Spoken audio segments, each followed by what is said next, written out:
Book Neo. This is the last book of the Metaphysics. And we start off with the translator's note. Neo 1. Book Neo is to discuss the third item announced in the agenda given in Neo 1. However, the discussion is held up until at least the second half of Chapter 2 and does not really get underway until towards the end of Chapter 5. The official topic is the role of numbers and or forms as the causes and principles of the natural world. But this issue is entangled with the issue of whether numbers themselves can have principles or elements. It is to this latter issue that the first two chapters of Neo are devoted. The first chapter is directed against the Platonic view that the elements of number must be opposite or contrary principles. Aristotle argues both against the opposition supposed to obtain between the principles and to the characterization of the principles themselves given by the Platonists. That is the end of the translator's note. Back to the metaphysics. Enough said, then, about separable substance. Let's move on to principles. All philosophers say that principles are contraries, just as much for substances that undergo no process as for natural things. And yet to the universal principle of all things there can be nothing prior, so this principle cannot be a principle by dint of being something else. Suppose that one said that the white is a principle not qua something else but qua white, but also said that, being white, it was a predicable entity and existed as something else. The point is that quote-unquote something else must be prior to the white. But surely, if everything comes from contraries, the latter must be contrary properties of some subject. So the problem we propose applies to contraries head-on, given that contraries are, in all cases, of some subject and never separable things, whereas to a substance there can be no contrary. See common sense and the well-known argument. So the universal principle propriamente dit is not from among the contraries, it is something else. On the other hand, our friends want matter to be one of the contraries. There are two ways of doing this. You can assume that the unequal the nature of plurality and make it the matter of the one, the equal, or you can, as one of them does, just make plurality the matter of the one. In both styles, you produce the numbers using the one as substance, in the first version from the unequal two, the great and small, and in the other from plurality. However, to say that the elements are the unequal and the one, with the unequal being the two from great and small, is to identify the unequal with great and small. This amounts to a failure to distinguish between definitional and numerical identification. Even the principles which they call elements, though, are poorly explained. Opinions are divided as between A, the great and small, together with the one. These three, being the elements of number, the first two as matter and the one as form. B, the quote-unquote many and few, and the one. On the point that the great and small belong more by nature to magnitudes, and C, the universal, rather over and above these, the exceeding and the exceeded. Anyway, it makes no difference for the consequences. As far as I can see, which you take, it is merely a matter of local hygiene, which is important for them since they are trying to mount formal arguments, except that it is part of the same reasoning to hold that the exceeding and exceeded are principles and not the great and small, and that number is prior to the two from the elements. In that both the E and number are closer to being universals. They, however, accept the former, but not the latter priority. Another option is to oppose the different and the other to the one, and yet another to make plurality and the one the contraries. If, however, as they want, entities do come from contraries, and either nothing is contrary to the one, or, if you insist, plurality, and the unequal is contrary to the equal, the different to the same, and the other to the identical, then it surely makes most sense to make the one the contrary of plurality, though even this is not enough, since the one will turn out to be a kind of few. Plurality is contrary to paucity, the many to the few. It is also clear that the one means a measure. Now in all cases of measurement, there is some other thing that is the subject. For example, in harmony there is a quarter tone, in magnitude inch, foot, and so forth. prosody, a beat or syllable, and in just the same way in weight, there is some standard defined weight, and this applies in the same way in all cases.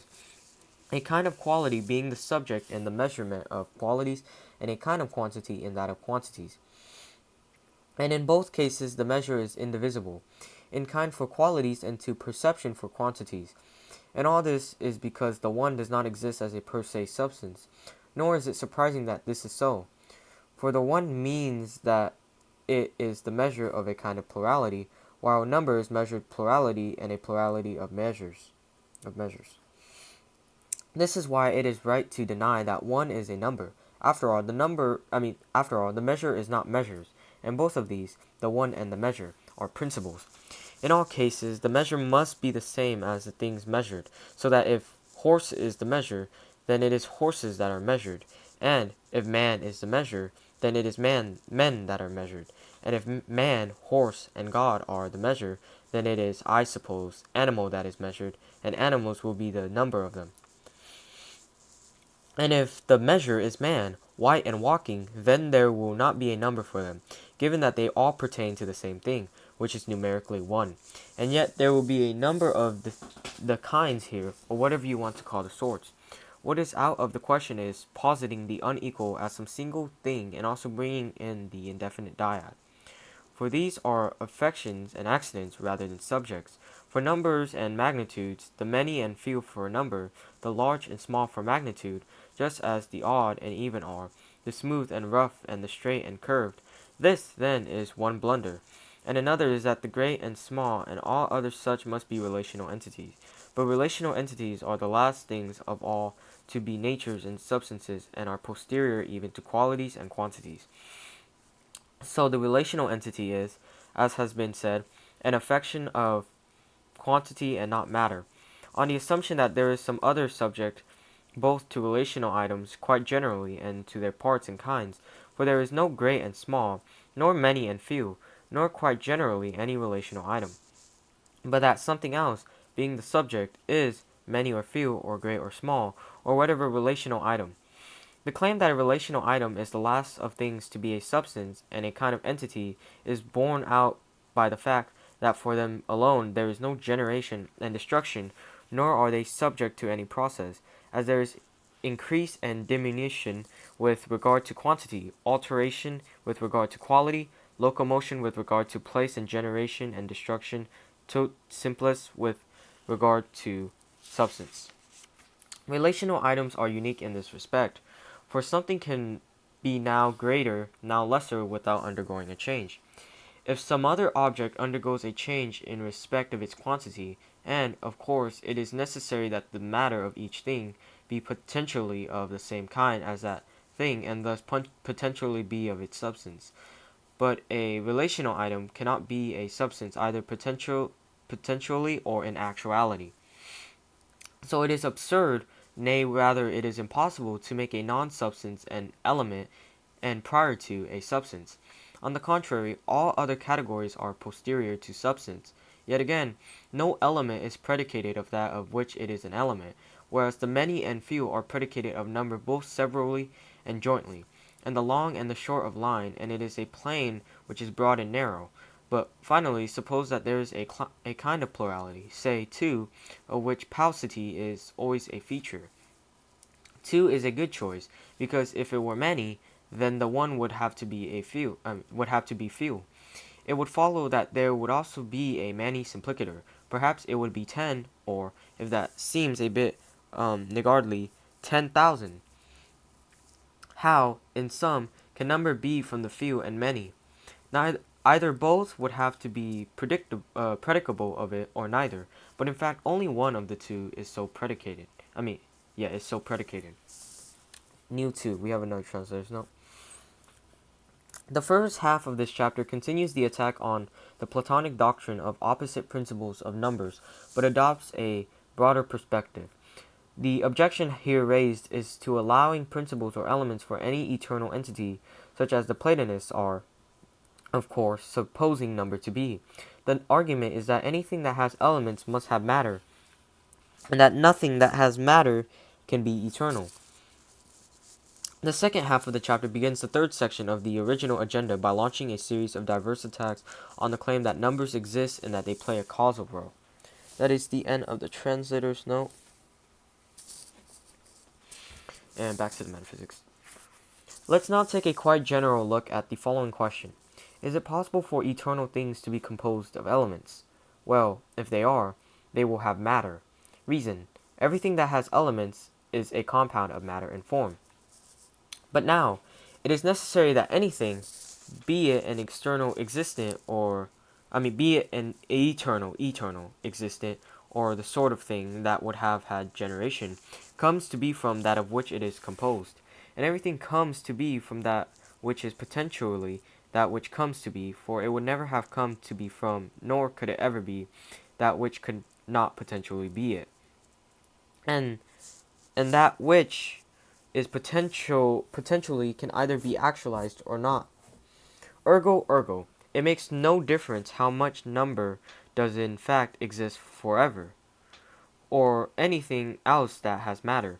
It would be possible for it not to exist, no less so than for something having either one day behind it, or as many years as you please. The point is that if the entities of the last sentence could fail to exist, then so could an entity having behind it so long a time that there is no limit to it. So these putatively eternal entities would not be eternal, on the plausible assumption, which we have defended elsewhere, that whatever admits of the possibility of non-existence is not eternal. So the account currently under the microscope contains an inconsistency. If A, it holds universally that there is no eternal substance except any substance that just exists as actuality, and B, elements of substance would be matter of substance, then no eternal substance would have elements in the sense of items internal to it from which it comes. Some of these philosophers make the indefinite dyad the element that complements the one, rejecting the unequal. Rightly, given the impossible consequences, but this only gets round the difficulties inevitably attendant on making the unequal and the relational item an element. They still confront all the problems that arise independently of this dogma, whether it is the form number that they construct from these elements or mathematical number. There are many explanations of the sidetrack into postulating this sort of cause, but the fundamental one is that their setting up of the problem is archaic. Their Grundprinzip was that, quote-unquote, all things would be one, the existent itself. Unless somebody crack and / or face down Parmenides' exocet. Nitter shall dies dicte be fast. What is not is. They thought it imperative to show that the non-being is. In this way, assuming pluralism, entities were to have their being from the being and something else. First objection: the quote-unquote being, the being, is a multiple, not a single, item. In one way, quote-unquote, the being picks out a substance. In another way, it picks out a quality. In another, a quantity, and it too for the rest of the categories. So what kind of a one would all things be unless not being is? Would it be the substances, or the affections, or the others in the same style, or all of them? Or is it that the this and the such and the so much and all the other indicators of some one thing are one? It is just crazy, just impossible that some single nature could, by coming to be the cause of its being the case that one thing was a this, one thing a such, one thing a so much, one thing an over there. Second objection: from a combination of which kind of not being and which kind of being do the things that are come. The not being is every bit as much as the being multiple. Not being a man means not being a this here. Not being straight means not being of this here kind, and not being 3 cubits means not being of this here quantity. So I repeat, from what kind of being and not being come the plurality of entities? Well, Plato's answer is that it is falsity and its nature that is not being. From this and from being come the plural entities. Hence the dictum that there must be a false assumption in something like the way in which geometers assume a line to be, say, 1 foot long, when in fact it is not. But this cannot possibly be right, and anyway geometers do not really make any false assumptions. It is not as though they are introducing a premise to a formal argument, nor indeed is it from this sort of not being that the entities are generated, nor into this that they are destroyed. In fact, not being is, by the declension of cases, set in as many ways as there are categories. And on top of these, there is the not being that is said as false, and the not being that is said as in potentiality. And it is from this last that generation occurs, man coming from what is not man, but is man potentially, white coming from what is not white, but is white potentially, and so on, just as much if it is many as if it is one thing that is coming into being. Evidently, their inquiry into how what is many is in fact concerned with being said of substance. For numbers, lines, and solids are what are produced, but it cannot be right to investigate the plurality of being in the sense of what a thing is, but to neglect it in the sense of what a thing is like, or how many things there are. It surely cannot be that the indefinite dyad or the great and small are causes of there being two white things, or of a plurality of colors or flavors or shapes. For in that case these two would just have been numbers and units. Had they, however, considered the ontogenesis of qualities and quantities, they would have perceived what is in fact also the cause of being for substances, which must either be the same or the corresponding factor. The same root error lies behind or beneath the fact that those who investigate the contraries to the thing that is and to one, with the things that are arising from these pairs of contraries, have suggested the relational entity and the unequal. But this latter is not the contrary or a negation of the former. It is simply one nature of the things that are like substance and quality. And a further indispensable side to this investigation is that into relational entities. In what way are they many, not one? But current practice is to investigate in what way there can be many units after the primary one, but to neglect the question how there can be many unequals besides the unequal. Of course, this does not stop them making explanatory use of the varieties of inequality. They invoke the great and small, the many and few bases of numbers, the long and short bases of length, and the broad and narrow bases of the plane, and the deep and shallow bases of the masses. And there are many more varieties of relational entity that they cheerfully cite. But what, pray, is the reason for the plurality of these? Well, as we have claimed, for each thing we must give what is potentially that thing.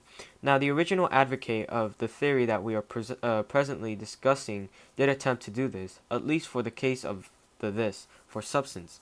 It presumably is something that does not exist in itself. The potentiality of substance, in his view, is the relational entity. By this, I think that what he was really trying to say was that the potentiality of substance is quality. The relational entity / quality, however, is not the potentiality of the one or of the thing that is, nor is it a negation of the one or of the thing that is. It is merely one of the things that are. In any case, just to bang the table a little, if the question is in what way the things that are plural, then this question is not just about the entities in some one category. So, how are there many substances, or how are there many qualities? But it's just the question, how are there many things that are? Although, of course, they will all be substances or properties or relational entities. Now, in the case of the non-substantial categories, there is a certain other stumbling block to understanding in what way there are many qualities and quantities are not separable items. This means that they get their plurality from the fact that their subject A comes into being and B is many things. In a way, it would make more sense if there were a special kind of matter for each kind of thing that there is. But there cannot be matter in separation from substances. In the case of substances, however, there is no parallel problem about how they can be plural. Assuming we exclude the possibility of something that is both a substance and an item in some other category. The problem with substances, on the other hand, is rather this. How can there be many substances in actuality, not just one? Okay, say we agree that substance and quantity are not the same thing. Then no count has been given of how and why the things that are plural, only how quantities are plural. For our number picks out a kind of quantity, as does the unit, unless it is a unit of measurement as a quantitatively indivisible extension. So there is a dilemma. Either quantity and substance are different things, in which case no account has been given either of the origin of substance or of the manner of its plurality, or they are the same thing, in which case the most salient plurality is that of the problems confronting any holder of this whole view. Let's move on. A completely different line of inquiry that one might adopt about numbers is that of what grounds our confidence that they exist. Now, if you buy the theory of forms, then at least numbers explain your entities after a fashion. The idea is that each of the numbers is a form and that the form is the cause of being for the other entities. As to how this can possibly be supposed to happen, we will make no cavil at the moment. But suppose that you do not buy the theory of forms. You see all the difficulties in it about what the forms are and so on. So that cannot be your reason for supposing numbers to exist. But you still suppose that mathematical number does exist. Why should we believe your claim that this sort of number exists? And what use can it be for explaining the other entities? Indeed, even advocates of mathematical number do not claim that it explains any entity. It is just a particular kind of per se nature, and it is hardly just obvious that mathematical number is causal. Arithmetical theorems, at any rate, apply, as we have said, easily to perceptible entities. New 3. We have another translator's note. This chapter continues the discussion of the existence and causal role of numbers, which was begun at the end of the previous chapter and which continues into the first section of the subsequent chapter. The section can be considered as the first treatment of the third item on the agenda of meal, but to do so is to be at least generous to the structural clarity of the discussion. The whole argument in both meal and neo, and this section in particular, runs together three officially distinct questions: whether numbers exist, whether they have principles or elements, and if so, what these are, and whether numbers and such or forms play a role as principles and causes for things in the world, as alleged by the Pythagoreans and some Platonists. That is the end of the translator's note. Back to the metaphysics. So adherents of the theory of forms who hold that the forms are numbers assume that each is a single thing by dint of its being one over many. This amounts, it cannot be denied, to giving a kind of reason why number exists. But of course, far from being necessary, these assumptions are not even possible. So this cannot possibly be a basis for asserting the existence of number. The Pythagoreans, for their part, took the fact that they saw many properties of numbers being imperceptible bodies to show that the things that are numbers. They did not, indeed, admit separable numbers. Rather, they derived the things that are from numbers. But why did they do that? Well, the properties of numbers are in the scale, the heavens, and many other things that there are. Anyone, on the other hand, who admits only mathematical number cannot, on his own assumptions, give number anything like the sort of row. Hence the once popular claim that the subjects of the sciences cannot be perceptible objects. A claim we deny, see above. It is also quite clear that mathematical entities are not separable, for how could the properties of separable things be in bodies? Well, the Pythagoreans get through on the point about separation, but as for their claim that physical bodies are derived from numbers, that things having weight and lightness come from things not having weight and lightness, it would seem to be some other heaven and other bodies that they are on about, not the perceptible ones. Those, on the other hand, who hold number to be separable base their supposition that it exists and is separable on the fact that its axioms do not apply to perceptibles, and that the theorems of mathematics are true and speak directly to the mind. The same goes for mathematical magnitudes. Obviously, the opposite view will say the opposite to this, and the problem raised recently will have to be dealt with by those who take this view. The problem was this: why is it, if numbers are never imperceptible things, that their properties are in the perceptibles? Some philosophers hold that the existence of natures of this kind follows of necessity from the fact that the point is the boundary and outer point of the line of the plane and the plane of the solid. So we should have a look at this claim too, to see if it is not too flimsy to sustain its burden. Well, outer points are not substances, but are rather all of them boundaries. Consider walking and, in fact, any kind of movement. This has a boundary, so that this boundary would, on this argument, turn out to be a substance and a this. But even if we allow, for the sake of argument, that yes, boundaries are substances, they will all be substances of the given perceptibles. It was in connection with such entities that the whole argument got going. So how are they going to be separable? In any case, if you want a strenuous life, there are many more questions you can ask about number in general and the mathematicals. In particular, you could ask why there is no contribution between them, from those that come first to those that come later. After all, even if number does not exist, there will still nevertheless be the magnitudes for those who allow existence only to the mathematicals. And if these do not exist, there will still be the soul and the perceptible bodies. Nature, however, from the observations that we are able to make, is not a hack play. She is not just a string of disconnected episodes. We are not looking at something that is a problem for the theory of forms. It is, after all, from matter and number that they derive the magnitudes, from the dyad that they derive lengths, from 3, perhaps, planes, and the solids from 4, or maybe the numbers are different, it does not really matter. But with all these entities, then, be forms, or if not, what will be their mode of existence, and what contribution will they make to the things that are? They will make no contribution, any more than the mathematicals do. They do not even have any theorem to show for themselves, unless the whole study of mathematics is to be turned upside down and idiosyncratic new assumptions introduced. It is, of course, no labor of Heracles to dream up some wacky assumption and then spell out the consequences ad nauseum. So this attempt to conflate forms and mathematical's founders. The original theory, by contrast, was that there were two kinds of number, form number and mathematical number. The problem that they never wrapped up, and indeed which cannot be wrapped up, is how and on what basis is mathematical number to exist. It is suspended between form number and perceptible number. If it is derived from the great and small, then it will turn out to be the same as form number, and then some other great and small is needed for the derivation of the magnitudes. And if some other component is given, then the number of components here is troublingly high. And also one is supposed to be the principle of both kinds of number.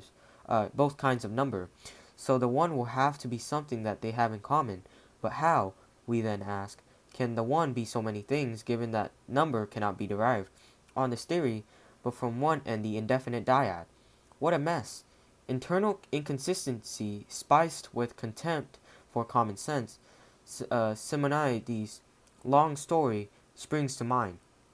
See whether your slaves tell you as good a one next time they have something to hide. Can I hear the protestations of the very elements themselves, the great and small, at this molestation? There is no way in which they, after all, can produce number, except numbers doubled from one. It is also mildly odd, better it is a paradigmatic impossibility to bring production into an account of eternal entities. The Pythagoreans at least put their cards on the table. Do they bring in production, or do they not bring in production? Yes, they very clearly do. Their story is that when the one was composed, either from plane or surface, or from seed, or from we know not what, then verily was the nearest of the boundless straight drawn in and by the boundary bound. Please make allowances. They are doing a cosmogony, and being natural scientists. But to be fair, we should take their account of nature seriously enough to question it a bit, and at any rate to let them off the present hook. What we are after is the principles in the things that do not change, so it is only the production of numbers of this kind that lies within our remit. Neal 4. We have another translator's note. here. This chapter first concludes the discussion of the existence and causal role of numbers commenced in chapter 2 and continued throughout chapter 3. It then proceeds to a digression on the connection between the doctrine of principles and the concept of the good. This continues into chapter 5. The good is, of course, a central conception for Plato and the Academy. But Aristotle is usually reluctant to admit that there can be such a form of good over and above the inherent purposes of particular things. Here, however, he accepts the good for the sake of argument and criticizes two attempts to accommodate it to the notion of principles. Speusippus denies that the good is a principle, while Plato argues that the good is to be equated with the one. Aristotle mounts objections to these accounts, and the suggestions of his argument is that you cannot have both the good and principles as the Platonists wish to do. That is the end of the translator's note.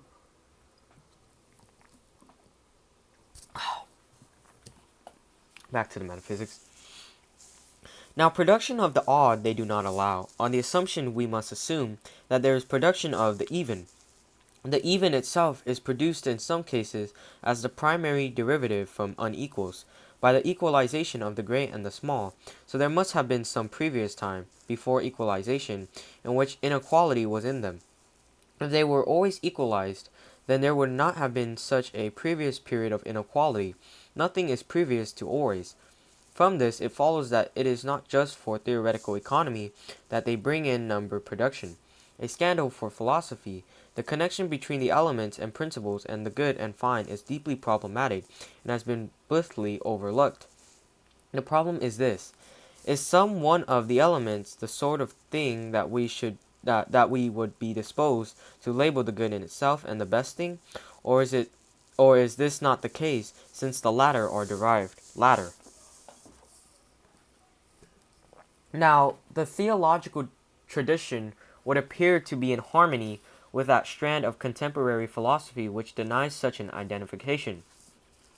Traditionally, the evolution of entities must be advanced before either the good or the fine make their entry.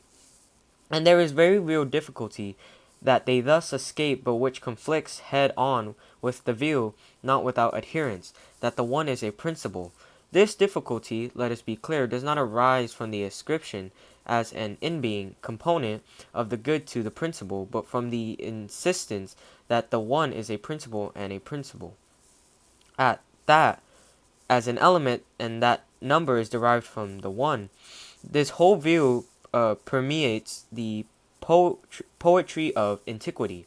Sovereign power does not, in their oeuvre, rest with that which is primary, night, heaven, chaos, ocean, but rather with that Johnny-come-lately Zeus. Actually, this is an oversimplification in this poetry, the rulers of the things that are in the habit of changing, so that they do sometimes get to allow sovereignty to the primary. Primary sovereignty ascription is found in all such writers who blend the non-mythical with the mythical, Aristotle et al., in the Magi, and in certain more recent philosophers such as Empedocles, love, and Anaxagoras, mind. Moreover, the school that asserts the existence of unmoved substances contains a strand which identifies the good itself with the one itself, but they held that its substantiality resided primarily in its oneness. That, then, is the dilemma: primary sovereignty or not.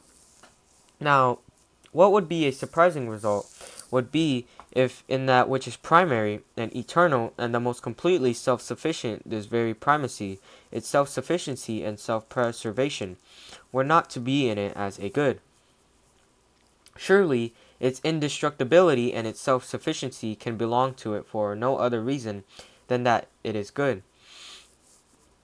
So what could be more natural than that it be right to insist that the principle is, in this way, good? What, however, would not be natural, or even possible, would be to claim that such a principle is the one, or, failing that, an element, and an element of numbers to boot. The name of the ensuing problems is legion, so much so that some have given up the theory altogether rather than face them. agreeing that the 1 is a primary principle and element, but of mathematical number only. One awkward consequence is that every unit becomes a kind of good, which rather floods the market in goods. Look at it another way. If forms are numbers, then on this view, every form is a kind of good. But suppose we extend the range of forms to cover any object whatsoever. Then either A, if there are forms only of goods, then forms will not be substances, or B, if there are also forms of substances, then every single animal, every single plant, anything at all, in short, which participates in a form will be a good. Fall. As though this were not enough, it will also turn out that the opposite component, be it plurality, the unequal, or the great and small, would be evil itself. There was indeed a certain philosopher who, for this very reason, declined to ascribe the good to the one as a necessary feature on the grounds that, with production being derived from opposites, evil would be the nature of plurality. Others simply say that the unequal is the nature of evil. A consequence of this position is that all the things that there are participate in evil except the one itself alone, and that numbers participate in more unmitigated evil than do magnitudes.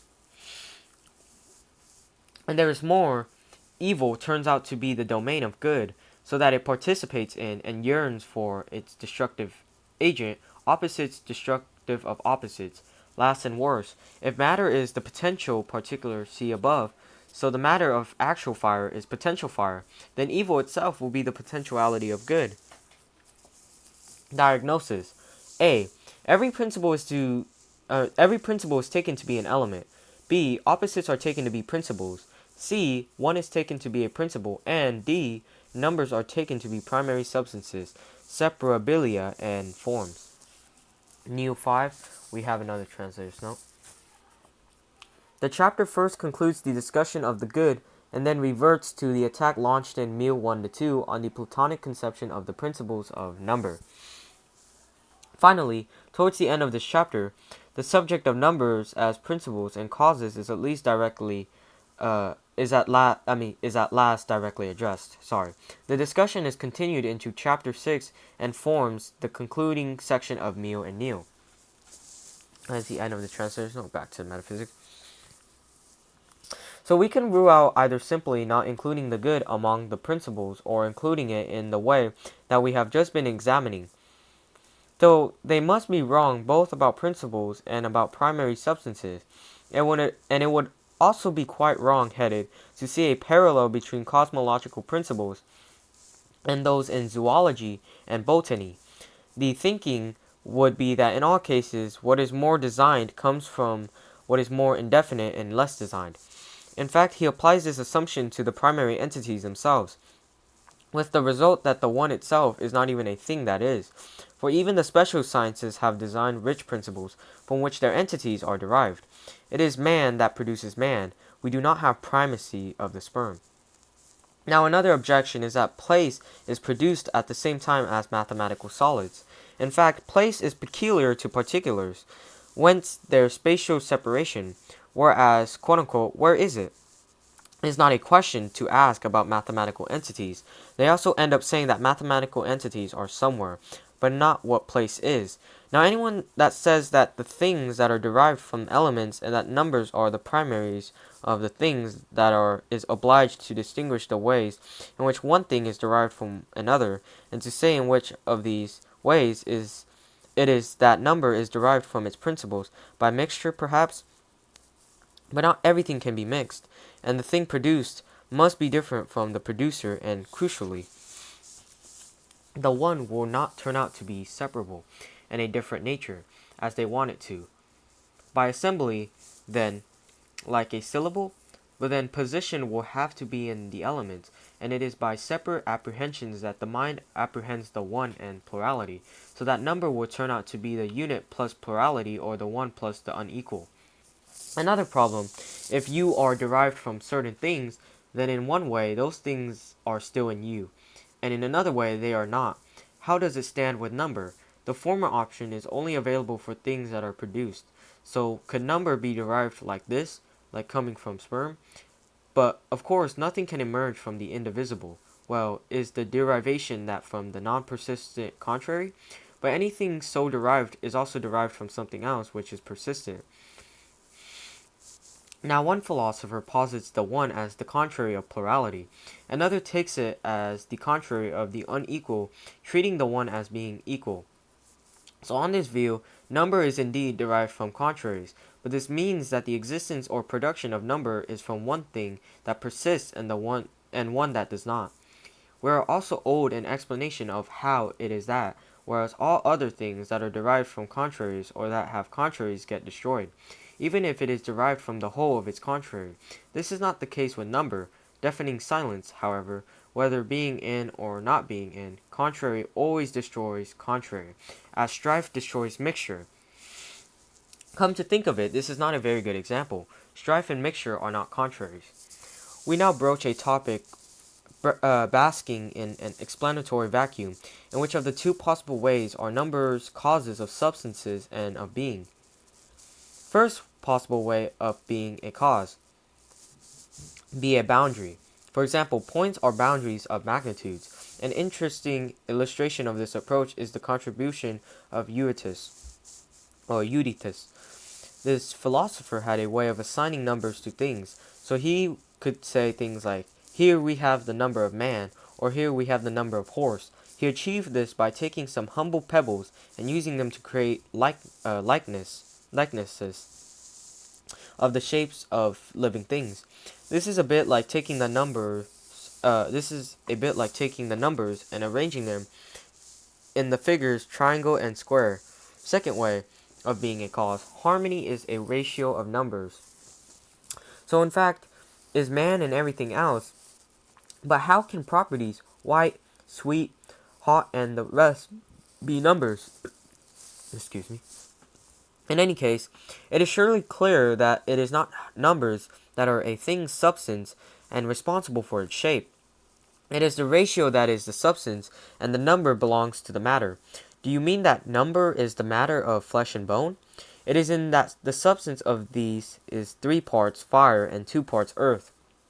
Anyway, in all cases, a number, whatever it may be, is always a number of some things, whether of fire, of earth, or of units.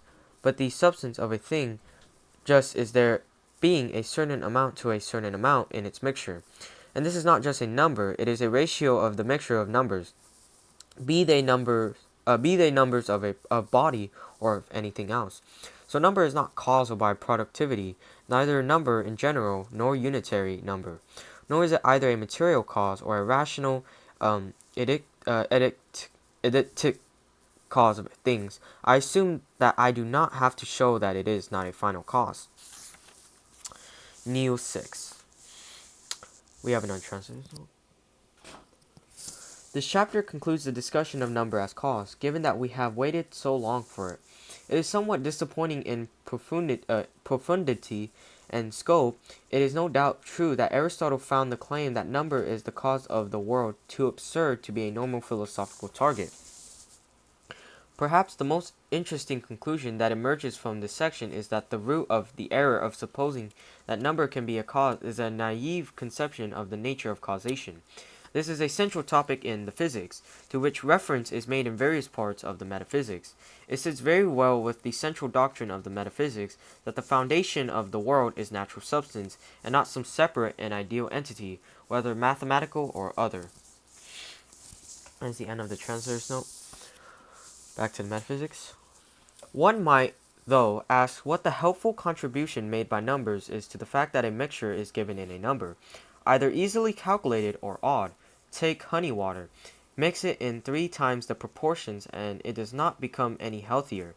On the contrary, there is more point to mixing it in no proportions and simply diluting it than to having it undiluted or diluted, though mixed in the right numerical proportions. Anyway, you get ratios of mixtures by adding numbers, not just by numbers themselves. For example, 3 to 2, not 3 times 2, for multiplicands have to be of the same kind, so that it is by A that the product of ABC is to be measured, and by D that and that of death is. So all products must be measurable by their factors. It follows that it cannot be the number of fire is BECG, while that of number is 2 times 3. If, furthermore, it is necessary for everything to have a commonality of number, it must turn out that many things are the same, with the same number belonging to each of them. So is it, then, number that is a cause, and is it because of this that a thing exists, or is it still unclear? There is a number of the movements of the sun, as there is, in turn, of those of the moon, and there is a number for the life and for the age of each of the animals. Why should it not be that some of these are squares and some are cubes, some equal, some double? Far from there being anything to prevent this, they would in fact have to be distributed among these kinds. If everything is indeed to have a commonality of number, there is also a danger, on this approach, that different things will fall under the same number. So if there were certain things of which the same number was an accidental property, then all members of this group would be the same as one another, by dint of having the same form of number as an accidental property. So for instance, the sun and the moon would be the same thing. But why should we accept such things as causes? 7 is the number of the vowels and of the notes of the scale, and of the Pleiades, and of the point at which animals, some in fact, but not all, lose their teeth, and of the champions against Thebes. Is it because of the characteristic nature of the number 7, either that those champions numbered 7, or that Pleiades is a constellation of 7 stars? Is it not perhaps more likely that there were 7 champions because there were 7 gates to the city, or some other similar reason, while it is a Greek conversion to number the Pleiades as 7 and the bear as 12, but in other systems they have more stars? It is indeed sometimes argued that Z, PSI, and Zeta are concords, and that it is because there are 3 concords, there are 3 double consonants. What this overlooks is that there could be 10,000 such consonants. I create one by stipulating that gamma and rho could be put together, and so on. If, on the other hand, the argument is that each of these consonants is equal to a double of the others, but that any other consonants would not be, and that the reason for this is that in each of the 3 oral regions a single letter is applied to the sigma, then the point would be that it is for this reason, and not because there are 3 concords, that these consonants number but 3, and in fact there are more than 3 concords, whereas there cannot be more than 3 double consonants. Adherents of this view resemble those quondam Homerists who fastened on pedantically nitpicking similarities while totally neglecting the major ones. There are those who make a specialism of citing many such examples. The middle notes are 9 and 8, and the hexameter has 17 equals 9 plus 8 syllables, with 9 after the caesura and 8 before it. The distance in the terms of letters between alpha and omega is equal to that in terms of the notes of the flute between the bombyx and the highest, the number of which is in turn equal to the concert of the universe. There is, however, a suspicion that it is not really hard to find and set out such correlations among eternal things, given that they are present even in perishables. The natures among the numbers are endlessly praised, as are the contraries of them, and in general, the subject matter of mathematics, at least as they are habitually described by those who make them, the causes of nature, and yet, under the present examination, they seem to evaporate, for not one of them is a cause in any of the ways that we have distinguished in connection with principles. And yet, on their way of arguing, it transpires that the good is in number, and that under the column of the fine are to be found odd, straight, equal by equal, and the powers of certain numbers. For the seasons sit with a kind of number, And this is also the thrust of all the other cases that they harvest from mathematical theorems. They have, therefore, a curious air of confidence. They are accidental properties, and yet all proper to one another and one in analogy, for there is analogy in every category of what is, straight in length being analogous to level in surface, and perhaps to odd in number and to white in color. And anyway, it cannot be among the form numbers that we find the causes of harmonic intervals and such like, for numbers of this sort are different that are equal to one another in form. And this is because their units are different. So this cannot be a reason for resorting to forms. Okay. Enough examples of what happens on this theory. Many more could be marshaled, but enough. The endless difficulties about production, the total non-obtaining of any mode of schematizing which afflict form numbers are surely plausibly constructed as a sign. They are a sign that mathematical entities do not exist in separation from perceptible objects as widely advertised, and that principles of this kind give as and that is the end of book Neo, and that is the end of the Metaphysics by Aristotle.